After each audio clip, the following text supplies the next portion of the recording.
Broadcasting live in downtown Oakland. I'm David Hollander, and you're listening to Protect Your Assets. Over the last 20 years, I've met many people dissatisfied with the lack of value and personal attention their financial advisor provides them. At Liberty Group, we personalize every aspect of our clients' retirement and financial plan with estate law, wealth management, and tax planning all under one roof. Call today to make the rest of your life the best of your life.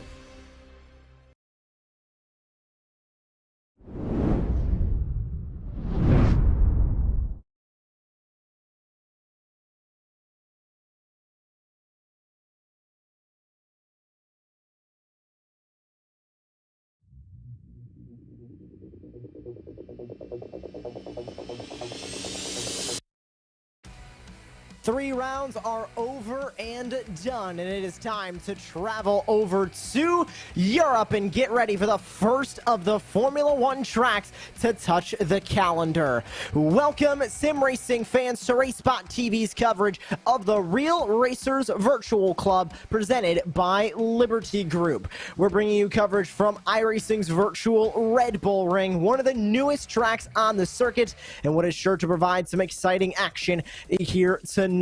We want to welcome everybody watching live wherever you're tuning in around the world on this beautiful Tuesday evening. I'm your host, Joshua Lee. Joining me in the commentary booth is Lorenzo Bonder with Arjuna Kankipati down in the virtual production trailer. And Lorenzo, 3 rounds down, Watkins Glen, Lime Rock Park, and Worldwide Technology Raceway.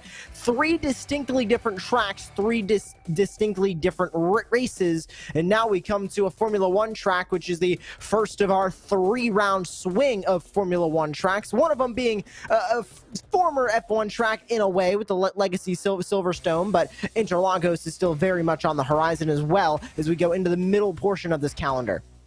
Yeah, as we go into the middle portion of this calendar, and I like Red Bull Ring. I like quite a lot because it is a mixture of draft trains with the slow to mid-speed corners that brings out the driver's skills of how to manage the throttling and the acceleration of the car properly. It's going to be an interesting race with this 13 car grid so far. You can see we still have a lot of rounds remaining here as we go into the 4th round. Here's where they currently sit with the point standings. Zach Hudson sits at the top, and you can see that gap only about 6 points up at the front, with Wade Michael in 2nd place. Matthew Escajeda right there with 48 points. Anders Krohn, Max Butler tied for that 4th spot. Everybody from 2nd on down to about 8th right here, Lorenzo, all separated by less than 10 points, but it's Zach Hudson at the front who is trying to take it and pull away. Yeah, he's going to try to take it all the way and just trying to see if Zach is in the track today. So far, he's not in the track, so he's going to be there's a few minutes left for him to join in practice, then qualifying, and then maybe slot his car into this 13-car grid so far. But I like this open battle for the lead so far because there is nobody with a singular overperformance of everybody else. It's been pretty much equal throughout these first 3 rounds.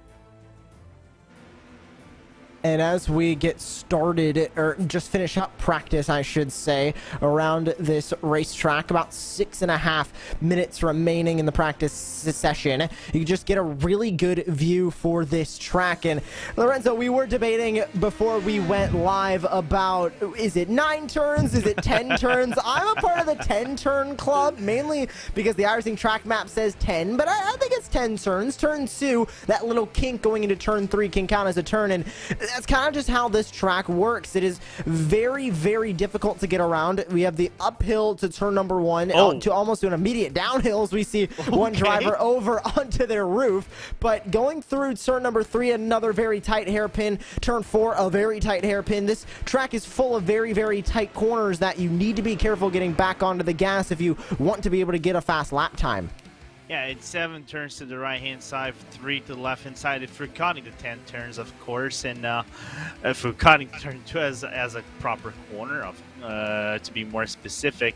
But the interesting part is those 2 left-hand corners, because they're not slow corners. They're mid to high-speed corners in these Indy Pro 2000 cars. So they need to be quite nifty on how to enter the car, make sure that the back end doesn't catch, and And once you're pretty much out of the turn, just set yourself for the final 2 turns, which are probably the hardest point for you to get that right.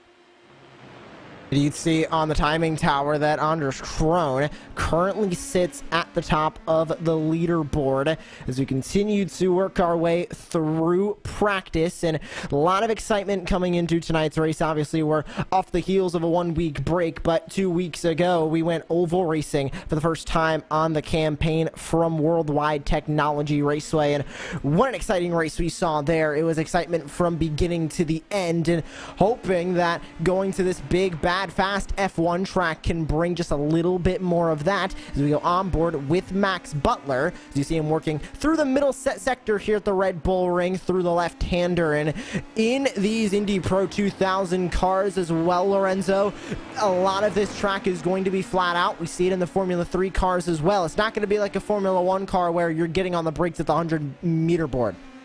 No, we commentated this on the Indy Pro 2000 I think last season, in season 4 of 2021, that and even season 3 as well, they were very close races. Of course, this is fixed setup there, therefore it comes more to the driver's skills than the setup itself, and the setup I think kind of matters when you're going to Red Bull Ring for these cars. But it's going to be an interesting race, because if we just remove Anders Krohn so far, the field is pretty much balanced. It's just like getting the car into the proper lines and make sure the back doesn't step away, because it is very easy to step away going through turns like turn number 1 and 3, for example. Well, of course, we mention every single time we go live for Real Racers Virtual Club here on RaceSpotTV that they are real racers that hit the track. And, of course, one of the most popular endurance races in motorsports just happened this past weekend at the Rolex 24 Hours of Daytona. And they can see the entire Coforce crew getting together at the 24 Hours of Daytona just over this past weekend. And that wasn't the only action that we saw from the community of Real Racers Virtual Club there, and you could see Nolan Siegel competing in the LMP3 class of action at the 24 Hours of Daytona. Had some very good speed, but unfortunately that car did not hold up to get them to the finish. But still, you can see some great pictures that we are seeing of Nolan Siegel getting that real world action in, and Robert McGuinness as well in the GTD class of action, and had a lot of adventures, but unfortunately had to retire that car early. But there you can see a great action shot of him on the radio with the team. And then, of course, Stefan Wilson also taking to the track in the 24 Hours of Daytona. A great first stint in the GTD class, moving from 16th all the way up to 3rd. However, unfortunately, his teammate was caught up in an incident with an LMP2 coming out onto the track on cold tires. So all of that amazing action that we saw in the 24 Hours of Daytona, we had some drivers from the Real Racers Virtual Club and from the community of Real Racers Virtual Club taking part and being there in the action. And Lorenzo, I know it's on my bucket list to go at one point. Unfortunately, I was away for work on the weekend of the 24 Hours of Daytona, but just one of those events that you need to experience at least once if you're such a big motorsports fan, because it's 24 hours of racing. That's great either way, but it is one of the most prestigious and one of the most historic races that you could attend. Yeah, I had the pleasure to go in 2019 to watch the race, and it's such one of the unique atmospheres to participate, to look, to be a part of. Of course, it rained out midway through the race, so we didn't get the ending that we wanted, but you should go, Josh. I'll probably want to go back when we have the new regulations, the LMDMH and the GTP cars, the GT, also GTD proper balanced out. But it's going to be a really entertaining race to watch the next few years. I'm hoping at one point my schedule will line up and I get to go to the 24 Hours of Daytona. Of course, living only about 5 hours away from the track, I've been to many NASCAR races there. I have been to Aurora before the 24 back in, I believe it was 2011. It's been a long, long time, but I do need to get out to a 24 Hours of Daytona. But your winner from the Worldwide Technology Raceway 2 weeks ago, Anders Krohn, currently sits at the top of the timing sheets. And as we get ready to move our way over into qualifying, we would like to thank a couple of the sponsors that helped to put on all the action for Real Racers Virtual Club live here on RaceSpotTV. The first is Liberty Group. At Liberty Group LLC, we believe everyone should be able to live the retirement they've always wanted. Our team of professionals can help you create a well thought out strategy using a variety of investments and insurance products and services to help you address your financial needs and concerns. We also would like to thank Stephen Wilson Racing Academy. The Stephen Wilson Racing Academy exists to assist clients on their motorsport journey. SWRA utilizes 20 plus years in the sport with advanced coaching techniques, track and car knowledge, and widespread international industry connections to help clients progress to any level imaginable. Whether the client is a new driver to the track or an experienced amateur racer, we help our clients develop driving skills that enable them to climb through the Ferrari Challenge ranks, win races in the Ferrari Challenge, advance to competing in Pro-Am racing, and one day possibly iconic races such as the Daytona 24-hour or the Le Mans 24-hour. We also like to thank Coforce for their support of the Real Racers Virtual Club.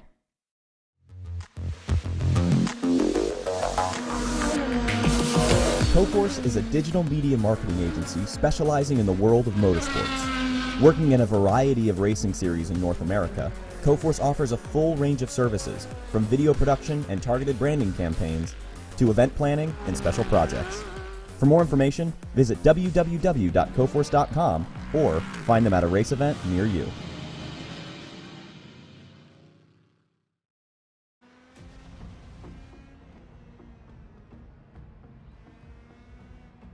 Cars now hitting the track for qualifying here for round number 4 of the Real Racers Virtual Club. And we're glad all of you could join us live on RaceSpotTV tonight. Lorenzo Bonder joining myself, Joshua Lee, alongside Arjuna Kankipati, who is down in the virtual production trailer. 10 minutes on the clock for qualifying, 1 minute and about 5 seconds down of that time as the first drivers hit the track, getting ready to put in their first times, and we get a good look at the number 3 machine of Joe Butler coming through the middle sector here at the Red Bull Ring. We'll see which first times are laid down and which times are going to be fast on this circuit. Remember, the winner from Gateway 2 weeks ago, Anders Krohn, was the fastest driver when we exited practice. Let's see what's going to happen as the first times hit the board here in qualifying, Lorenzo.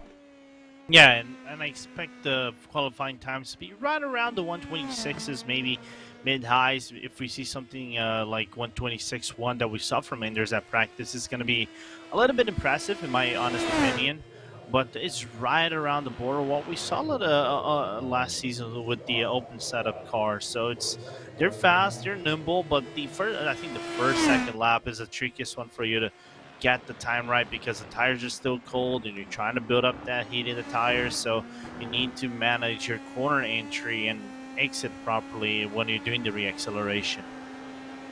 And we go on board with the number 47 of Anders Krohn, who has not laid down a lap yet. He's on his first flying lap right here, right now, as he goes through turn 3. You can see just how tough it is to get through that corner, Lorenzo. Not only is it very, very tight right-hander, but it's also off camber, which makes getting on the gas, whether it's a Formula 1 car or an Indy Pro 2000, very difficult to do.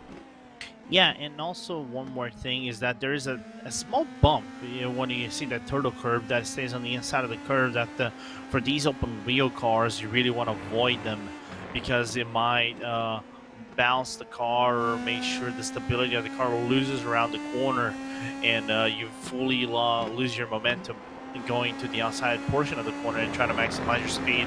But Anders Krohn time looks like to be really good. I do believe it might be a 126 high to 127 low, just judging from his first 2 sectors.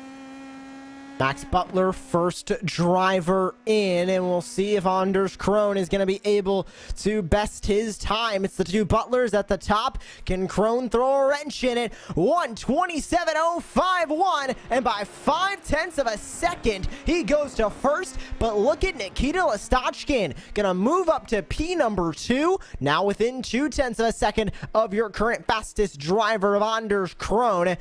What can Lastotchkin do now from that second spot? How is that number 5 machine going to work in this second lap as we now get a look at the number 3 of Joe Butler, now coming down the back straightaway and into turn number 4, gets back on the gas, and we'll see if he's able to improve. He needs to gain 5/10 to be able to get up and into P number 1. Yeah, it's going to be a tricky one. I hate when going with these cold tires when I was testing the setup going to turn number 4, because the car gets very light under braking, and it's easy to lose the back end of the car when you're going into the corner. So you need to take somewhat of maybe a lift off into the corner right around the 100-meter board, and then just slowly going to the braking and be as smooth as possible you can be with the wheels so you can get that good time. And you can see Robert McGinnis now coming through the final corner of turn 10 and across the start-finish line. Is it going to be enough for the top spot? It's going to be very, very close, within about 15/100ths of a second for Robert McGinnis. But Anders Krohn, with an improved lap time, now goes up and into the 126s with a 126.7. Joining him there is Nikita Lastotchkin at a 126.985. They are going back and forth right now at the front, Lorenzo, by 2/10. Anders Krohn is able to hold on, but when Anders Krohn went into the high 126s, Nikita Lastotchkin was right there. Seems like these two are going to be the main ones battling on this racetrack, but can't count out McGinnis. He's within 3/10. How about Joe Butler there as well? Also there, look at Matthew Escajeda. How about the former champion moving his way up and into the top 3? Yeah, good lap from Escajeda right there. Just 1,000 of a second slower than Lastotchkin. So, very impressive time from Escajeda. I'm surprised to see Wade Michael with a 141, though. Third fastest in the practice session, and was a guy that could maybe contend on paper with both Lastotchkin and Anders Krohn for maybe a top 3 podium battle at the end of the race. But unfortunately, not getting that luck that he needs. We get a look at Lastotchkin as moving up the order goes Dave Anderson up and into P number 6. Here comes Lastotchkin coming through the final corner and across the line. Will it be enough to improve on his 126.985? It looks like it might be, and it will be a 126.766. So close, but it's not going to be enough for the top spot. And Lastotchkin now within a 10th of Anders Krohn. Just cannot get that top spot away with 3.5 minutes left in qualifying. He needs to put in another lap, but it looks like he might be all done with the amount of laps he's allocated. Yes, he is. 10 minutes of qualifying, but only 3 laps allowed, and Nikita Lastotchkin is going to be starting from the outside of the front row. Not the mistake might have come from the final corner that might have cost him a 1/10 of a second, that might have put him into the same frame as Krohn and Lastotchkin. Unfortunate.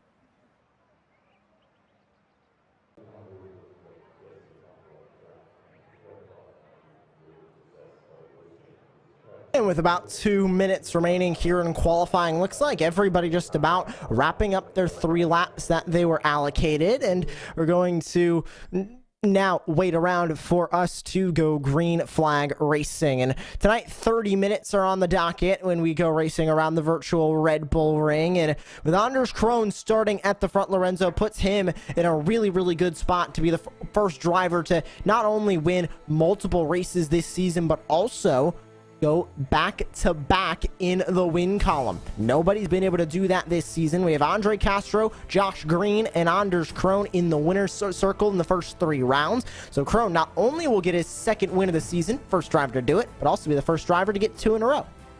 Yeah, but I think the problem for Red Bull Ring is that first and foremost, it isn't like Gateway where you could defend it and the laps were going in quickly as they were going by. As you're going to see now the grid, actually, my apologies, you're going to see the schedule.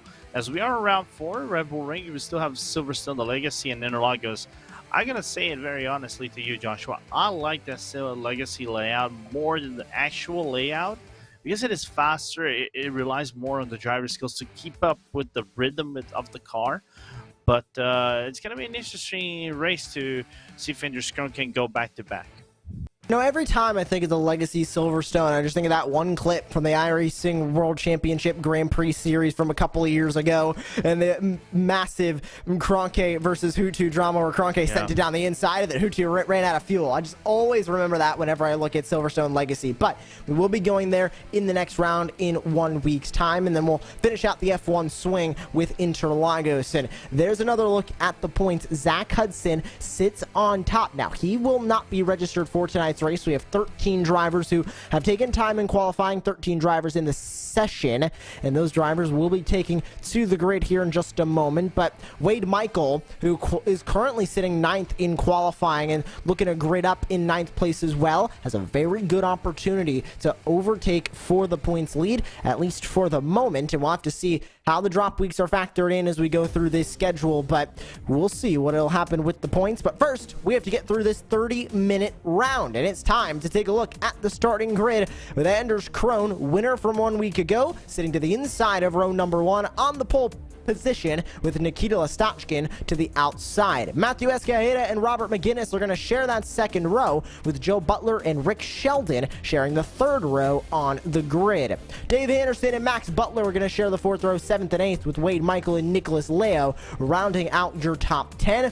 Kurt Panzergrau and Jackson Ball going to round out the top 12, and rounding out the field will be John Trefethen. John Trefethen in the number 8 machine did not take time in qualifying, but everybody is now gridded up. Everybody taking to this very, very short pace lap. Lorenzo, as we get ready to go green, quick final thoughts before we get those green lights on. It's going to be an interesting race from Red Bull. Always have some kind of drama midway through the race because it is so close with the draft. So can't wait to see how Lastachkin, Krohn, and Escajeda will negotiate the draft, and if McGinnis can put an effort to the top 3. Let's see how this fourth round of the campaign will go. Can Andre Castro win his second one, or can Anders Krohn be able to win his second one and go back-to-back, or will somebody new hit victory lane this season? Let's go racing! Round number 4 for the Red Bull Ring is underway, and Anders Krohn and Nikita Lastachkin are going to pull away at the front by multiple car lengths through turn 1. Can everybody get through clean? A little bit too wide. To the inside goes the 3 of Joe Butler. Everybody going to settle out single file, start the Indy 500 snake train down the straightaway as they go through turn 2 into the hard braking zone at turn number 3. They'll go down the back straightaway, one of the many slipstream opportunities on this course. Lastachkin is close. Is it going to be close enough to try and contend for the lead with Anders Krohn? You can already see the weaving beginning as we have cars tangled going through turn number 3. Looks to be Rick Sheldon and Dave Anderson caught up in an incident on the first lap. Yeah, it looks like to be them. I think Kurt Panzergrau might have been into the incident as well, but it might be separate. We're going to look at the replay in a little bit, but I like what Lastachkin and Krohn did at the very start. Caught everybody napping going to turn 9 and 10, and everybody else has to scramble to try to find their positionings on the grid. Of course, as a part of the iRacing rulebook, whenever that pace car pulls into the pit lane, the race leader is in control of the field. They are allowed to go from whenever the pace car pulls in to whenever that green flag drops. Now, I'm not sure if Real Racers Virtual Club has a different ruling than that, but if they're going strictly by the iRacing rules, that is a perfectly legal start. As we take a look, bottom of your screen, replay is up of this incident on the opening lap. Looks like between Kurt Panzergrau and Dave Anderson. Wondering if Rick Sheldon had a hand in this one as well. That's the 62 and the 63 getting caught together. That was Sheldon and Anderson. Panzergrau had to take to the runoff area to avoid this incident, and it looks like down the inside, one driver getting up and into the air with those left side tires, but it just looked like misjudged braking zone being down on the inside, and that's very difficult because he had that lane, Lorenzo, but everything gets condensed down in that corner, and it looks like we might have had trouble with Anders Krohn somewhere on the racetrack. Looked like same corner, turn number 3. Yeah, it looks like to be same corner, turn number 3. Just contact again! Oh. They almost just locked wheels there with the 23 there, Lorenzo, and Robert McGinnis goes diving down the inside. He's going to outbrake himself, and Krone's going to be able to hold on to P number 4. How quickly drama is developing around this number 47 machine. Not only did he have a mistake there at turn number 3, we assume, to lose all those spots, but almost just got caught up in an incident with the 27.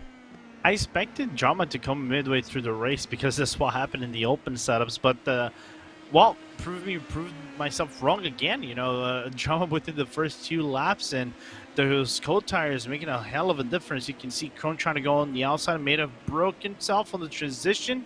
No, touched by McGinnis.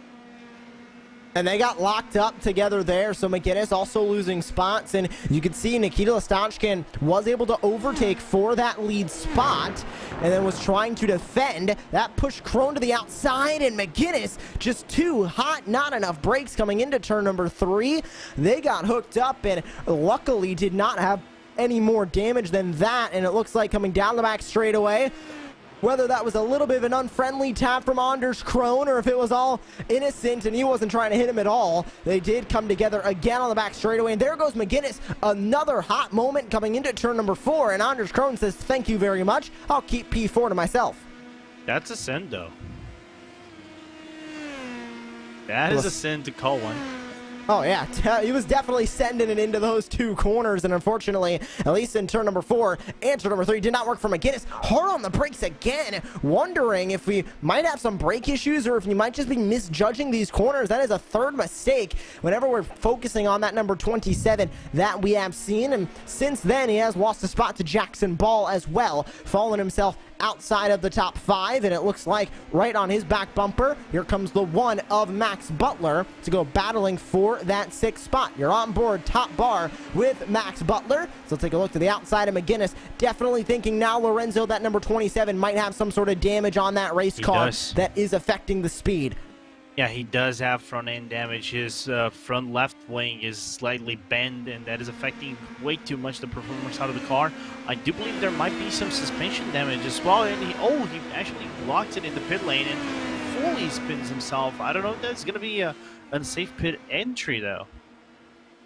We'll see what the ruling is on that one, but remember, they do have 3 fast repairs to their availability, so McGinnis can pull it into the pit lane, and he can be able to get a fast repair, but it looks like McGinnis not even going to attempt that, and he is just going to head on out of the race session. So that'll put McGinnis down in P13 to finish this race, and a pretty much guaranteed P13 at this stage. Top of your screen, there's the replay of McGinnis, and hit the grass once, gets hard on the brakes, and just looked like a little bit too hard there, Lorenzo, and was just spinning it around coming into the pit lane, and unfortunately that is going to spell the end of the night for the 27. But how about Anders Krone trying to regain those spots, and now Jackson Ball has caught up, wondering if Krone might have a little bit of damage to his machine as well. Look who's right behind Jackson Ball. Max Butler's also in this battle. 3-car battle for P4 on the racetrack. Yes. Are we going 3 wide? Oh, what a block from Krone going into the into turn number 9 right there, and Krone does have some damage in the car. His front wing is totally bent, both sides, left hand and right hand side does have some kinks. That is definitely affecting the stability in the car going to the corners and the drag going outside of the corners, so he's not getting that speed he wants. You can see he's a sitting duck. Lastachkin still leads, and take a look at this battle again as Escajeda and Joe Butler sit up in front of these drivers. Anders Krone is leading a group of drivers behind him. Max Butler's there. Jackson Ball is there. How about Nicholas Leo there as well? And here comes the move from Max Butler. He takes a peek to the outside into turn number 3. Is it going to be enough? Krone's going to go on the defense, fights back on the inside, and what a move from Anders Krone to go back into P number 4. And now Max Butler is going to have to reset, retry as they go into turn number 4 again. Here comes the one, taking another peek to the outside. Krone battles back again on the inside. Close to contact, it just separate them. They do make contact, and the one gets turned. Butler is into the guardrail in turn 4. Yeah, Butler trying to go for over and under on Krone. Apparently something else happened with the number 01 of Jackson Ball.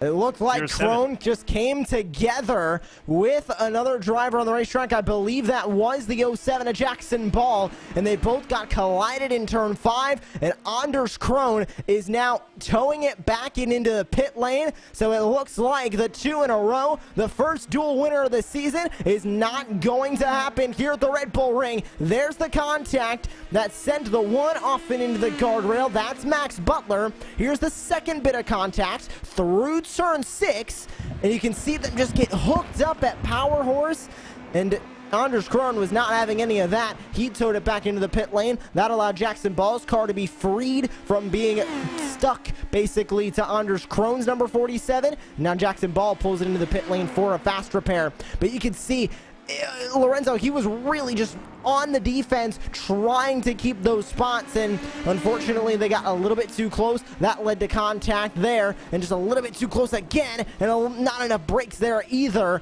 and that just made those two drivers collide, the 47 and the 07, and that puts the 47 into the pit lane. Jackson Ball just came down, grabbed his fast repair. He's now back out on the racetrack P11, as we now take a look at what's left of the battle for 4th, Nicholas Leo and Wade Michael. Yeah, as we see the leftovers of the scraps that we just saw, and still a good battle between Wade Michael and Nick Leo. Unfortunate for Butler though, because he tried to sneak it in, and I think had he moved the car a little bit farther to the right, I think he thought, oh, I am clear, I'm just gonna move through, and unfortunately there wasn't space enough for him to be cleared of Crone on the right hand wheel. So unfortunately he made contact and got spun around, and Butler had everything right. He played everything to perfection. Just that small detail is what undid him at the end. And what a moment that was with them coming together, because Anders Crone's so fast at Gateway, very, very dominant, and was able to walk away with that win, and was the only driver in the field who had the opportunity to win multiple races this season, with Andre Castro, Josh Green, unfortunately not being here for round number 4 of the campaign. And unfortunately, looks like it's gonna either end in the pit lane, or it's gonna end a couple of laps down after this very, very hefty tow that is coming for the number 47. Here's what's left of the battle for 4th. You're taking a look at the wide shot top of your screen, and down on the bottom of your screen will be Wade Michaels on board as he tries to get that spot, and he's gonna be able to grab it before they even hit the braking zone. But Wade Michael up and into P4. Nicholas Leo is going to fall into P number 5. Let's see what the 69 machine can do to try and get back on the 4 of Wade Michael. Up at the front, no difference in your race leader. Still Nikita Lastachkin. He's been leading since the second lap of this race. Matthew Escajeda sits in second place, about 2 seconds back. Joe Butler sits at the edge of the podium. He is about 5 seconds back from your race leader. But Matthew Escajeda, last time by, just setting the best lap of the race at a 1:26.906. We'll see if Escajeda is going to be able to make up those 2 seconds and bring us a battle for the race lead. But we look a little bit further back at the battle for 6th. Max Butler versus Dave Anderson, the 1 versus the 62, as they'll take another lap around the virtual Red Bull Ring. Yeah, and looking at Nick Leo when he was actually overtaken by Wade Michael, it looked like he had some damage on the front end, the front right of his wing. It's slightly bent. I don't know how bad it affects this car in terms of drag and speed, but it does look like it is affecting going through the mid-speed corners where you need that downforce. So if we can take a proper look at that later, but he's keeping it clean so far and doing the last lap 129.1. We have to see in the next few laps if he can keep up the same pace as everybody else around him. It looked like an issue for John Trefethen there in the number 8. We'll see if we can grab a replay of that. But for now, we stay focused on this heads-up battle between Wade Michael and Nicholas Leo. Battle for 4th on this racetrack. And they go through Sector 2, very, very twisty, turny sector of this course. And they're coming up to some very, very fast right-handers that'll bleed right back into the start-finish line of this course. And here's the replay of what happened to John Trefethen through turn number 1, and Lorenzo's yellow sausage curbs come into play again, and that just sent Trefethen off and over into the grass, and looked like he had enough of it, decided to tow it back to the pit lane instead of making the drive back. Yeah, and unfortunately to see that, but that sausage curb is, you have to take it in one way. If you're actually gonna take that sausage curb with the Indy Pro, you have to ride it right on the top on the with the left hand wheel. You cannot be, let's just say, splitting the car in the middle on the sausage curb. Otherwise, it offsets the car, it damages the floor, and obviously is gonna send you 99% of the time spinning into the in part of the track, and that's pretty much what happened to Thrafton, just trying to minimize the damage. On the timing tower, you can now see how each driver is separated on this racetrack and by how much. And you can see closest battles currently between 4th and 5th, Michael and Leo. And then you can see a pretty close battle as well for P number 6. They're separated by about 0.6 of a second between Butler and Anderson. Everybody else starting to get a little bit spread out. We'll see if any of those gaps will close their way in. We know Matthew Escajeda has been setting some very, very fast laps, but just last time by, Nikita Listachkin sets a new fastest lap of this race, 126.888, and he just, I believe, matched what was his already fastest lap of the race, a 126.888, and just did an identical lap time. So Listachkin is very, very quick at the front. We'll see if the 5 is going to be able to hold on to that race lead as we continue to take a look at these two battles. Top of your screen, battle for 4th. Bottom of your screen, battle for 6th, as they race through here at the virtual Red Bull Ring. And we'll go full on this battle for 4th.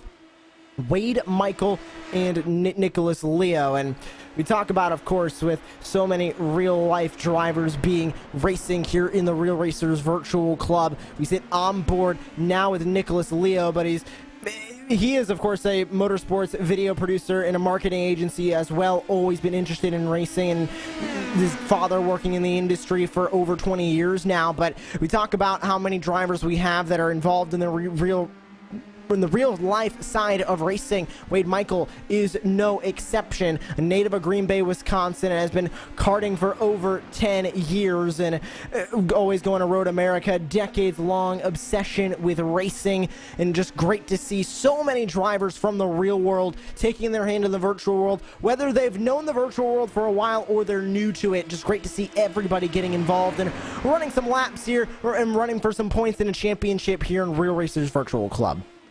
Yeah, that atmosphere of competition yet friendly racing, or like club racing of sorts, right? Which, you know, it's kind of lenient, but you have that competition standpoint that you're gonna try to fight as hard as you can to get the top spots and the points, and try to be well positioned in the championship.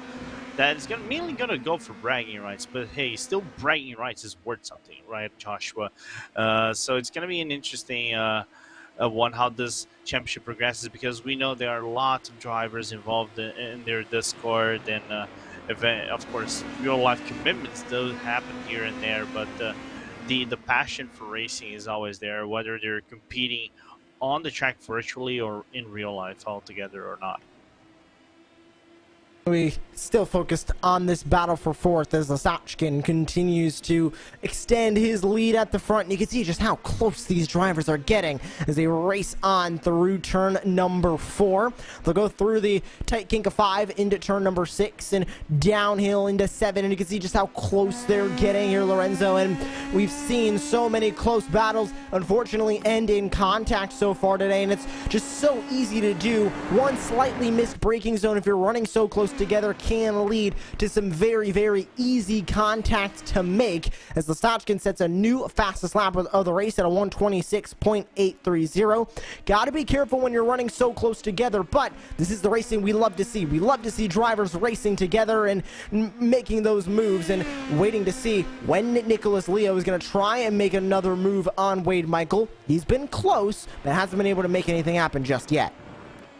No, nothing yet. And one of the things I like about Red Bull Ring and the 2 seasons I cover is that you always have something to cover on, right? Whether it's battles for 1st place, 5th place, 3rd place, 10th place, you always have something to cover. As let's see if Nick Leo is going to make that move on the inside. He doesn't have room enough to try to go for a dive on the number 4. so he remains back for one more spot. And the same thing with Dave Anderson, he remains back for one more turn. But I like about Rebel Ring more than some other tracks because you always engage in action, no matter what, and the draft always matters right here. It's so hard to break away from the draft. So hard. And you can see how coming off of that last corner, turn number 3, how much Nicholas Leo was using the draft on the timing tower. You can see that interval very, very quickly shrink down to just about 1/10 as they entered into turn number 4. Another big slipstream opportunity is that start-finish straight. Not quite as much more difficult to make a move going into turn number 1, and much more difficult to get a good run, or a better run, I should say, on the driver in front as they exit turn number 10, because it is such a fast right-hander. Much easier to get a run out of turn number 3, as it is a very, very hard braking zone and a hairpin right-hander with an off-camber exit. Look at Matthew Escajeda, now under 2 seconds at the front. Can Nicholas Leo get any closer through turn number 1? He avoids the sausage curb and now going to try and use the slipstream down the hill and right back up to turn number 2. Is he going to get any closer? On board with Leo, bottom of your screen. Inside 2/10. Is the move going to be made? No, it will not. He stays right on behind. But what could make this move is going to be the exit of that corner, and unfortunately it looked like Nicholas Leo got very loose at the apex of turn number 3 and loses a good bit of time now outside of 6/10 as they dive into turn 4. And you know what the biggest problem as well with this is that if Nick Leo doesn't make any moves, what's happening not far behind? Max Butler's catching both the 69 and the number 4 car. He's faster, an average half a second per lap on both of them. Last lap for Max Butler was a 27.2. Nick Leo did a 27.8, and Wade Michael did a 27.6. So there is a reality. Of course, we still have about 5 laps to go here, more or less. So we can see Max Butler, if he keeps the pedal to the metal and keeps being constant, as we see Escajeda now with the fastest lap of the race here, Josh, we can see a 4-way scrap for 4th place. Wondering if these fastest laps from Escajeda is going to move him any closer to Nikita Listachkin. Still at 2-second gap, and you can see Listachkin right up the road as we ride on board with Matthew Escajeda down the back straightaway and into turn number 4. Brakes right at the 100-meter board down and into this right-hander. Going to gain a little bit of time back. Just not enough, and he's not gaining enough of it, or Listachkin isn't making enough mistakes for that gap to get any closer than about 1.8 seconds. Lorenzo Escajeda still has an opportunity. We have seen the fastest driver in qualifying, Anders Krohn, get taken out in just a couple of corners, so anything is possible as we go inside of 5 minutes to go. The crunch time is right now for Matthew Escajeda. If he's going to run qualifying laps at any point, it's going to be right now. We're just under 5 laps to go. You know what the biggest thing looks like to be?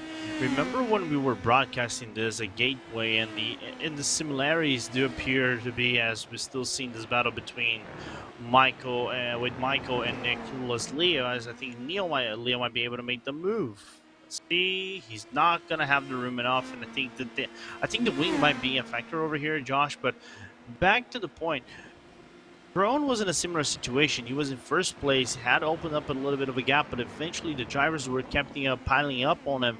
And I do believe there is a chance, there is a world he might be under pressure with maybe 2 or 1 lap to go.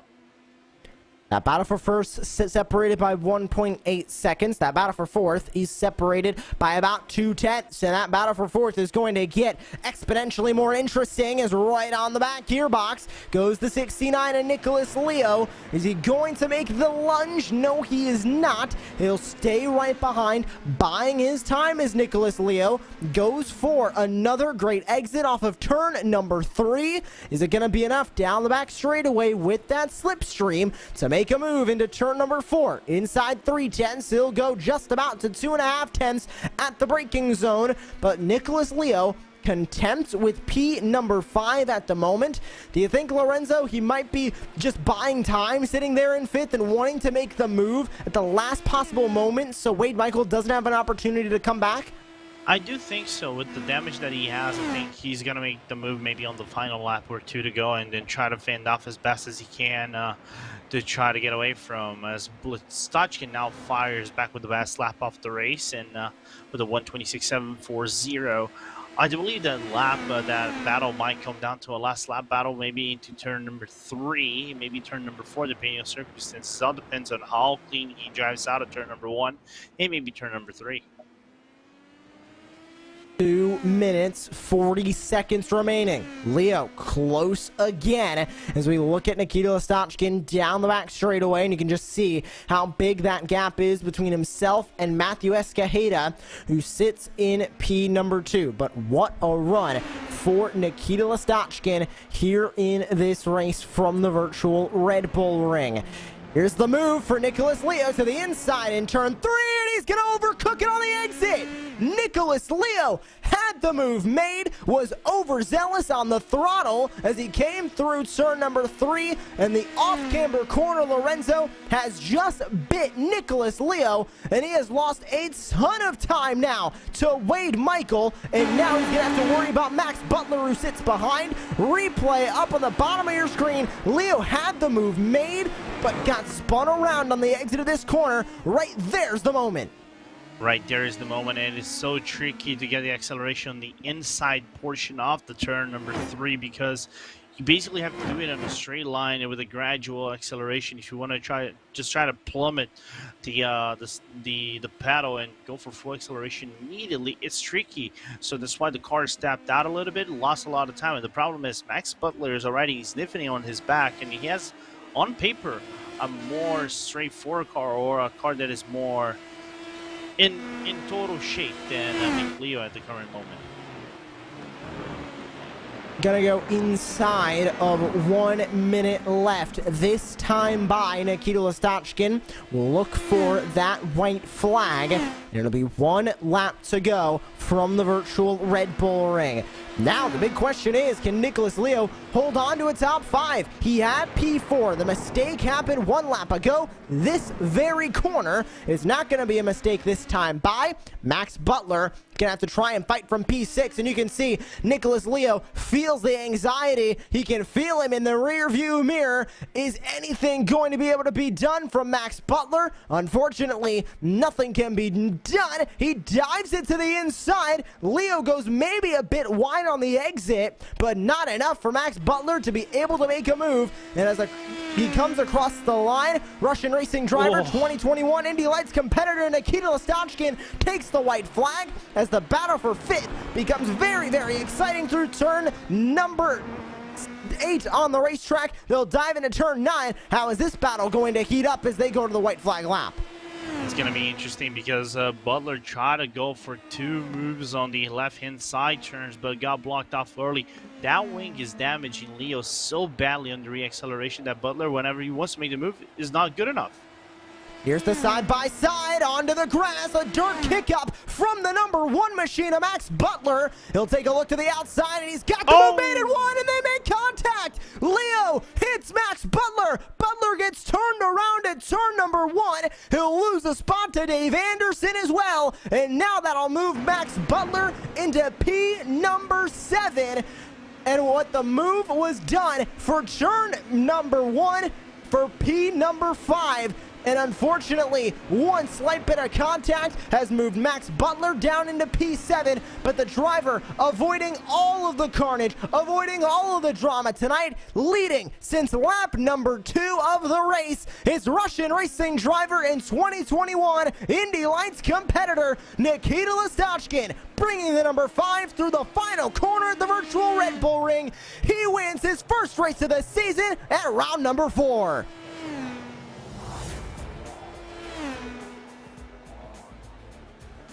What a race, Lorenzo. So much drama. Maybe a little bit more carnage than we were expecting, but what a beautiful race from Nikita Stochkin. Did everything picture perfect. Didn't have the speed solo in qualifying, but once he got out front, it was nobody touching him here at the virtual Red Bull Ring.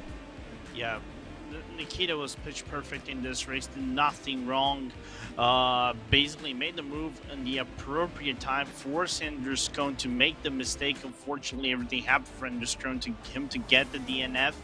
He was kind of knocking on the door of victory lane, you know, so well-deserved victory for Nikita Listachkin this round, and it makes the championship way more interesting, as Nick Leo is going to finish 5th place after we saw major drama here at the Red Bull Ring.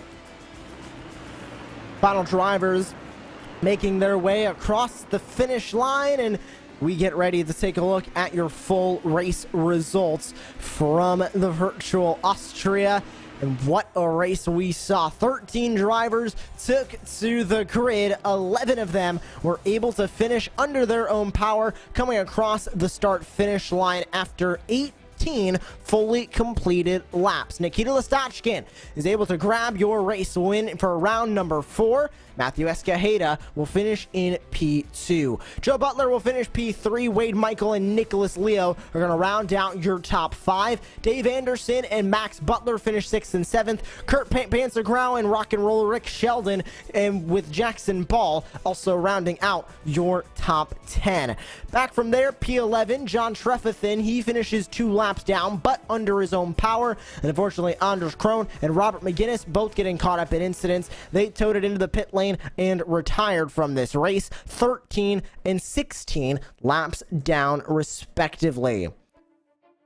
So that concludes our race coverage here from the virtual Red Bull Ring, but stick around because post-race coverage is coming up. We will get to talk with a good handful of the drivers who competed here tonight, but as we go into the post-race show, Lorenzo, just what a race we saw, and we were expecting fireworks from round number 4. We were expecting fireworks for our first Formula 1 track of the season. I think it's safe to say that we saw exactly that out there on the racetrack. Absolutely. I love Red Bull Ring for this, you know, this attrition slash drama slash excitement that this track brings. You know, you never know who's going to come out on top until we go to the checker flag, and who's going to be in the podium spots as well. So it did bring out the emotion, the heat, and can't wait to see what Silverstone and Interlagos has to bring us in a few weeks. And of course, Legacy Silverstone as well. Not even the newest Silverstone that we saw so many people take the Mercedes W12 to when that first hit the service. It'll be the Legacy Silverstone that was around in the service for a very, very long time. So we'll see how these drivers are going to be able to just sort of navigate back to that course. And then, of course, Interlagos also on the horizon with the schedule as well. But 4 opening rounds of the season, and 4 different race winners: Andre Castro, Josh Green, Anders Krohn, and Nikita Listachkin. And we'll see if we can grab an interview with your race winner, Nikita Listachkin. But right now, Lorenzo Bonder will be standing by with Matthew Escajeda, a second place finish for the 10 machine. So, Matthew, congratulations on second place. A little bit of drama at the beginning, but talk us through, how did you manage to navigate to the race in that early on drama to get that second spot? Well, I knew they were close together ahead of me, and I was just trying to look. I was basically looking a few seconds ahead to see if they spin and have contact. And I just also got lucky that I went behind them, which is kind of what you're, told to do. And that's how I cleared that. But Nikita was just too consistent and too fast. I did a pretty good race, but I still couldn't even catch him. Had nothing for him. Fair point. And now we move into the second track of the F1 tracks that we have this season, which is the Legacy circuit of Silverstone. I said a personal favorite of mine. But of all F1 tracks that we have on the calendar, which one do you think is your favorite moving forward? Interlagos or Silverstone Legacy? I kind of like Interlagos more. I think I'll be more successful there. We've done the Silverstone Legacy a couple seasons in a row, and I'm all right, but I'm not that comfortable yet with it for some reason, even though it's been around for a couple decades. Fair point. Matthew, again, congratulations on second place, and can't wait to see what you're going to do in 1 week time at this Legacy Silverstone layout. All right, thanks, guys. Great to hear from your second place finisher, Matthew Escajeda, and great to now be speaking with your race winner tonight, Nikita Listachkin. And Nikita, will start with qualifying. Of course, you did not have that speed in the time trials. You were able to qualify in second place, just a couple of hundredths back from Anders Krohn. But once you hit the racetrack in the race and you were able to get that lead from that second lap onwards, nobody was touching you. How was that race from your perspective on the track? Honestly, I wish it's a shame what happened to Anders, because I saw he got a slowdown and from running wide at the end of the last lap, and then he kind of like tried to slow me down in turn one, so I dived in and cleared him. But then obviously, you know, he kind of got the worst of it in the hairpin. Other than that, I mean, it was a fun race, but I definitely wish Anders was there for the whole thing.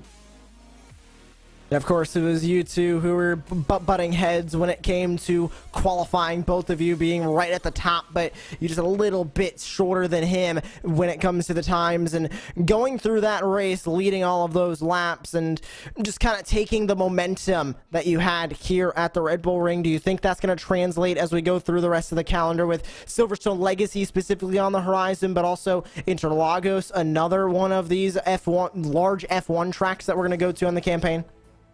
Yeah, absolutely, 100%. I really like this car. I mean, the schedule is amazing. I did not really was planning to like run for points or anything, but now I think I'm gonna be looking the overall points a little bit more. Also, I want to give a shout out to my Twitch chat for keeping me company. Even though the race might have been lonely, they were keeping me company on Twitch TV. Nikita Goes Racing, yeah! Well, great to hear from you, Nikita, and great to hear that your Twitch chat was keeping you entertained as you were leading the way here at Virtual Austria. Congratulations on your race win, and we hope to see you climbing your way up the point standings, and hope to see you in the next round from Virtual Silverstone. Thank you, guys. Bye. Great to hear from your race winner, Nikita Listachkin. We move on in our post-race show festivities by speaking with Joe Butler. He finishes P3 in the number 3, and he's standing by with our Lorenzo Bonder. So, Joe, P3 in the Red Bull Ring. I think you're pretty much satisfied with the result. Talk us through about this race, man. Yeah, that was... I knew I had to qualify well for this one because Red Bull Ring, turn one's usually a carnage fest.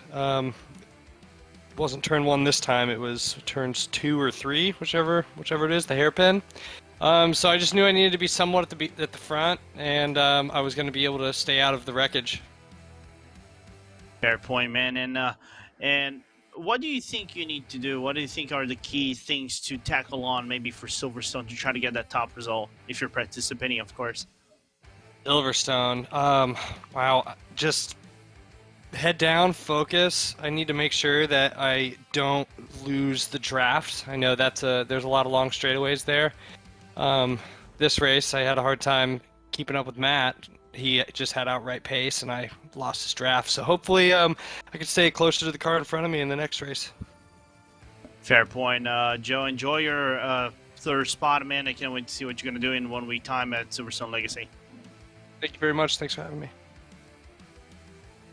Great to hear from your top 3 podium finishers, and we'll grab one more interview, and it's going to be the driver of the number 62 machine, 7th place finish for him tonight. It's Dave Anderson. And Dave, first of all, welcome to the RaceSpotTV commentary booth, and a great finish for you tonight. And it was in the top half of the finishing order, but still a little bit of struggles. You were in a couple of battles on the racetrack. How was everything from down on the racetrack tonight?